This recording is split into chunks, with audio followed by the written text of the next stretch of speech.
सबसे पहले ये देखें कि सारे ही ऑप्शंस में सिर्फ प्लस की जगह मल्टीप्लाई और मल्टीप्लाई की जगह प्लस साइन इंटरचेंज हो रहा है। यानी आप बस बिना वैल्यू चेंज करे सवाल में दी गई इक्वेशन के सिर्फ साइन चेंज करके लिख देंगे इस तरह।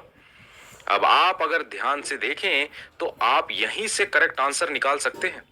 यहां समझिए कि हमें इक्वल टू में तो सिर्फ 16 ही चाहिए, और यहां अगर हम 6 को 2 से मल्टीप्लाई करें तो हमें 12 मिलता है, और फिर उसमें 4 जोड़ दें तो यह 16 बन जाएगा। यानी ये साफ है कि 6 2 से मल्टीप्लाई होगा और फिर 4 प्लस होगा।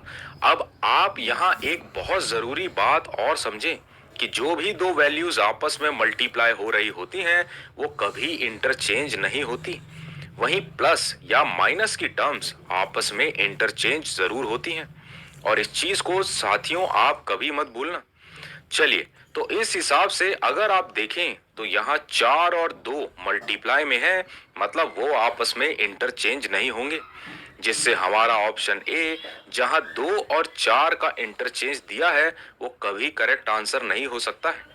अब आप आगे देखें तो हमने 6 और 2 को भी मल्टीप्लाई किया था करेक्ट आंसर के लिए, यानी ये भी आपस में इंटरचेंज नहीं होंगे, जिससे यहाँ ऑप्शन बी भी कैंसिल हो जाता है, और लास्ट ऑप्शन डी कैंसिल ही होगा साथियों, क्योंकि बिना कोई साइन या वैल्यू चेंज किए करेक्ट आंसर नहीं आ सकता जो 16 दिया गया है इक्वेशन में।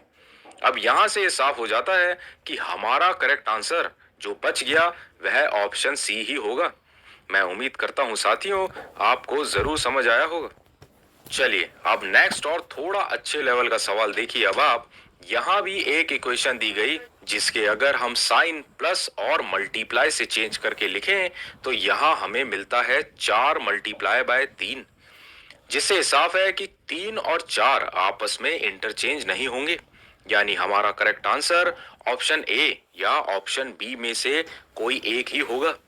अब आप अगर ध्यान दें तो यहाँ 12 को 3 से चेंज किया जाए तो वह 6 से पूरी तरह डिवाइड नहीं होगा। यानी यहां से यह समझा जा सकता है कि 12 तो यहां से चेंज नहीं हो सकता, यानी 6 और 4 ही आपस में चेंज हुए होंगे, क्योंकि 4 भी 12 को पूरी तरह भाग कर सकता है, तभी 21 आया होगा, जिससे हमारा करेक्ट आंसर ऑप्शन ए हो जाता है। मैं उम्मीद करता हूं साथियों कि अब आप इस तरह के ऐसे सवालों को आसानी से सॉल्व कर पाएंगे, और थोड़ा दिमाग तो लगाना ही होगा दोस्तों।